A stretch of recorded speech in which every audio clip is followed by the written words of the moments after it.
시청자 여러분 안녕하십니까? 한 주간의 주요 뉴스를 정리해드리는 채널K 뉴스 브리핑입니다. 도널드 트럼프 미국 행정부가 4조 1천억 달러 규모의 새 예산안을 의회에 제출했습니다. 국방 예산은 증액하고 복지 지출은 삭감하기로 했습니다. 지한샘 기자가 전해드립니다. 트럼프 행정부는 오늘 2018년 회계연도 예산안을 의회에 보냈습니다. 트럼프 행정부는 앞으로 10년에 걸쳐 국방비를 4,690억 달러 늘리기로 했습니다. 국경 경비에는 26억 달러의 예산을 배정했습니다. 이 가운데 16억 달러는 멕시코 국경 장벽 건설에 사용하기로 했습니다.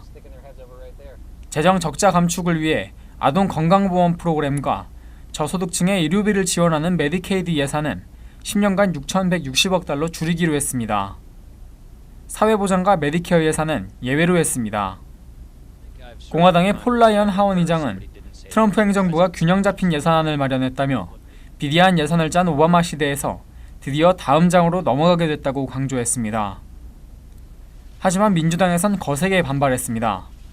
민주당 의원들은 복지 지출 감축은 지나치게 가혹하다며 공화당이 예산안 통과를 강행한다면 국민들이 가만히 있지 않을 것이라고 경고했습니다. 예산안은 의회 승인을 거친 뒤 트럼프 대통령이 서명해야 효력이 생깁니다. 채널K 뉴스 지한샘입니다. 트럼프 행정부가 최대 6주간의 출산, 육아, 유급휴가 도입을 추진하고 있습니다. 남편과 양부모도 유급휴가를 받을 수 있으며 전국적으로 130만 명이 혜택을 볼 것으로 예상되고 있습니다. 19일 워싱턴 포스트에 따르면 트럼프 행정부는 출산과 육아 최대 6주 유급휴가를 포함한 연방정부 새 예산안을 편성했습니다. 부모가 자녀 출산이나 양육을 위해 일을 잠시 쉬어야 할 때 연간 최대 6주간 유급휴가를 제공하는 것이 골자입니다. 출산과 자녀 양육을 위한 유급휴가는 지난해 대선 기간 중 트럼프 대통령의 공약입니다. 여성은 물론 남성의 유급휴가 혜택을 누릴 수 있고 특히 자녀를 입양하는 양부모도 유급휴가를 받을 수 있습니다. 출산과 육아에 대한 유급휴가는 전국적으로 130만 명이 혜택을 볼 것으로 보이지만 이를 실행하기 위한 운영 예산은 앞으로 10년 동안 250억 달러가 추산됐습니다. 한편 캘리포니아주가 일부 노동자들에게 출산, 양육, 유급, 가족 휴가를 시행한 결과 사업체가 타격을 입을 것이라는 당초 우려와는 달리 생산성 증진, 직원 사기 진작, 모유 수유 기간 확대 등 긍정적인 결과들이 나왔습니다. 법무부와 국토안보부가 자체적으로 불법 체류자 보호도시에 대한 지원금을 중단하겠다고 밝혔습니다. 연방정부와 불법 체류자 정보를 공유하지 않는 것은 연방법 위반이라고 밝혔습니다. 불법 체류자 보호도시에 대한 지원금을 중단하겠다는 내용의 국무부 내부 지침이 공개됐습니다. 24일 워싱턴 포스트에 따르면 제프 세션스 법무장관은 22일 불법 체류자 보호도시들이 연방정부와 불법 체류자 정보를 공유하지 않은 것에 대해 연방법 위반으로 규정하며 연방 규정을 준수하지 않는 어떠한 시나 타운도 법무부의 지원금을 받을 수 없게 될 것이라고 경고했습니다. 다만 중단되는 지원금은 연방정부 전체 지원금이 아닌 법무부와 국토안보부의 지원금으로 제한됩니다. 이번 조치는 트럼프 대통령이 지난 1월 발동한 불법 체류자 보호도시에 대한 연방정부 지원 중단 행정명령이 연방법원 캘리포니아 북부지법에 의해 효력이 중지되자 법무부와 국토안보부는 자체적으로라도 시행하겠다는 뜻으로 풀이되고 있습니다. 워싱턴 포스트에 따르면 연방법은 대통령과 법무장관의 권한을 제한하면서 이 지침이 실제로 시행될 수 있을지 미지수입니다. 법무부의 한 관계자는 불법 체류자 구금을 연장해달라는 RC의 요청을 따르는 것은 지역정부의 재량이라며 세션스 법무장관의 이번 지침은 자신에게 주어진 권한이 제한적이라는 것을 사실상 인정하는 꼴이라고 꼬집었습니다. 극단적인 반이민 정책이 펼쳐지고 있어 논란이 일고 있습니다. 연방 이민 당국이 불법 체류자 색출을 위해 강력 범죄자 추적대 사용하는 휴대폰 추적 장치를 동원했습니다. 불법 체류자의 휴대폰을 추적하는 과정에서 일반 시민들의 정보도 노출될 수밖에 없다고 합니다. 19일 더 디트로이트 뉴스에 따르면 연방 이민세관 단속국은 최근 불법 체류자를 색출하기 위해 스팅레이를 사용했습니다. 스팅레이는 연방수사국 등 수사당국이 테러범, 강력 범죄자 추적을 위해 사용하고 있는 장비로 휴대폰 데이터 추적 장치입니다.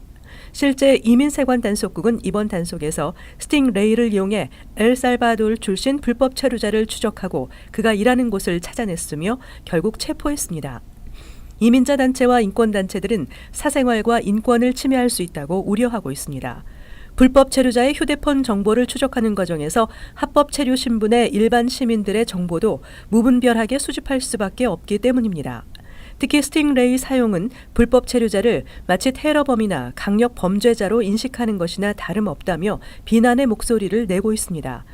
이민자 단체의 한 관계자는 불법 이민자를 마치 극악한 범죄자와 동일시하고 있는 마구잡이 단속을 당장 중단해야 한다고 주장했습니다.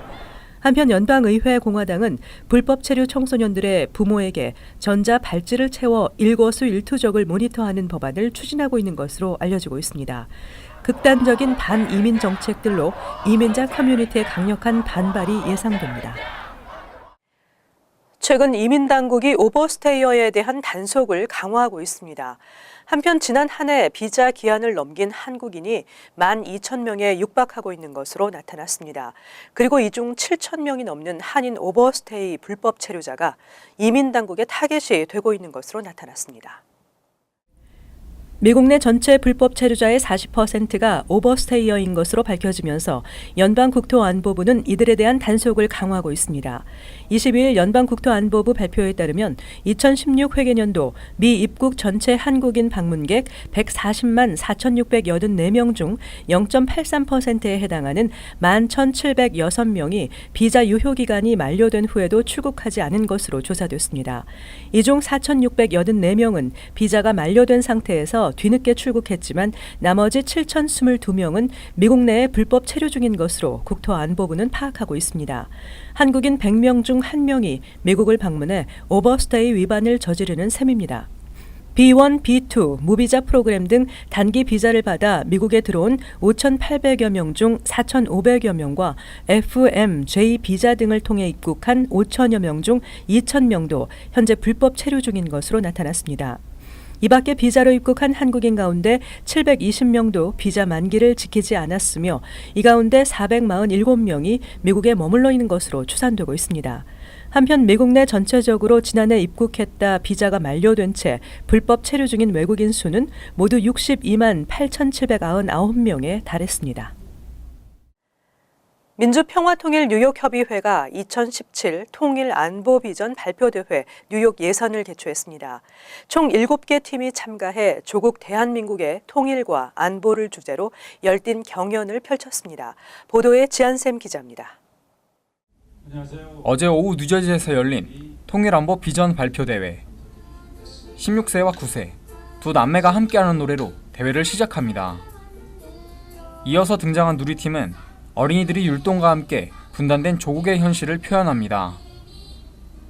지난해에 이어 두 번째로 열린 통일안보 비전 발표대회는 미래 통일시대의 주역인 한인 청소년들에게 조국의 통일과 한반도 안보에 대한 의식을 고취시키고자 마련했습니다.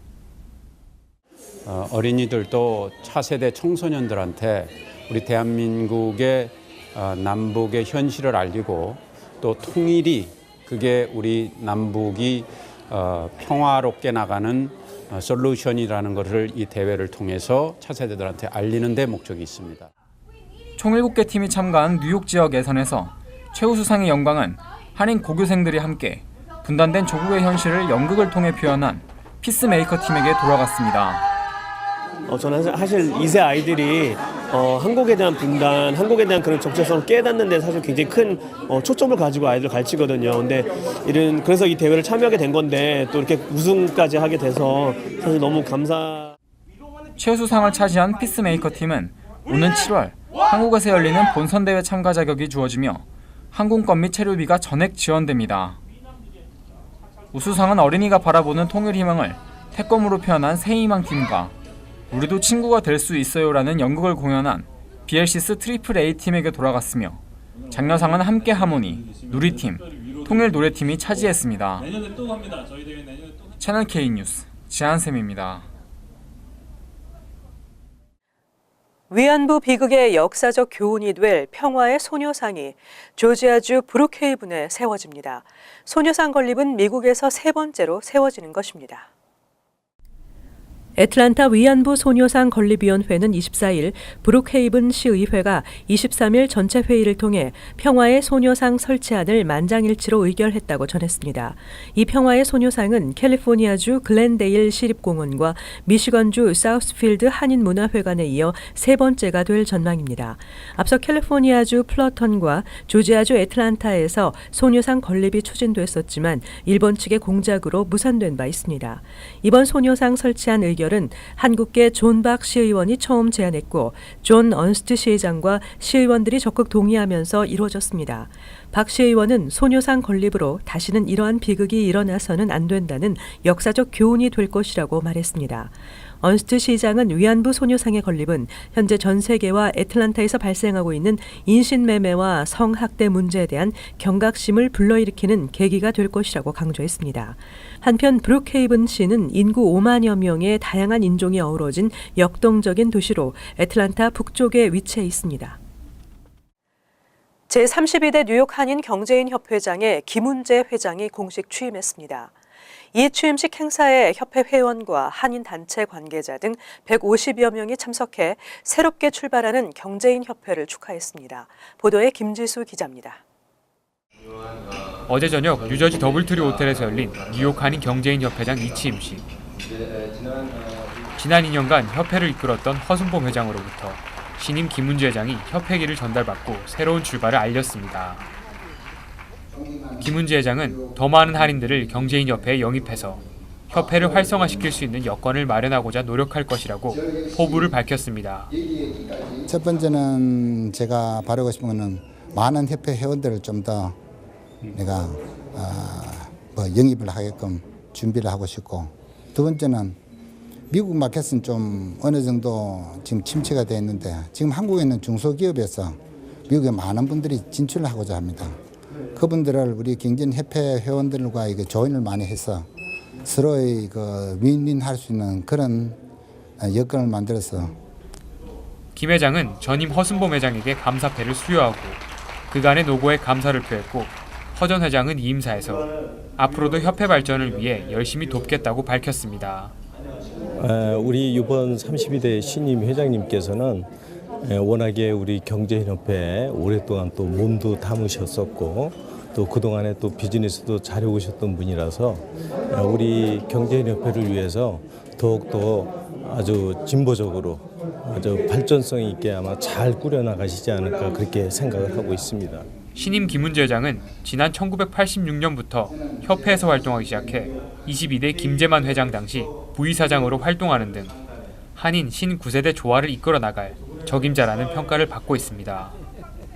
김 회장은 지난 4월 1일부터 공식 임기를 시작해 2년간 협회를 이끌어 나가게 됩니다. 채널K 뉴스 김지수입니다. 메모리얼데이 연휴입니다. 즐거운 휴일 보내고 계신지요? 그런데 뉴욕과 뉴저지주 경찰 등 각주 당국은 이번 연휴 기간 동안 강도 높은 교통 안전 단속을 펼치고 있습니다. 음주운전뿐만 아니라 안전벨트 미착용, 과속 등 신호 위반 등으로 단속을 강화하고 있습니다. 각별히 주의하시기 바랍니다. 이상으로 채널K 뉴스 브리핑을 마칩니다. 즐거운 연휴 보내시기 바랍니다.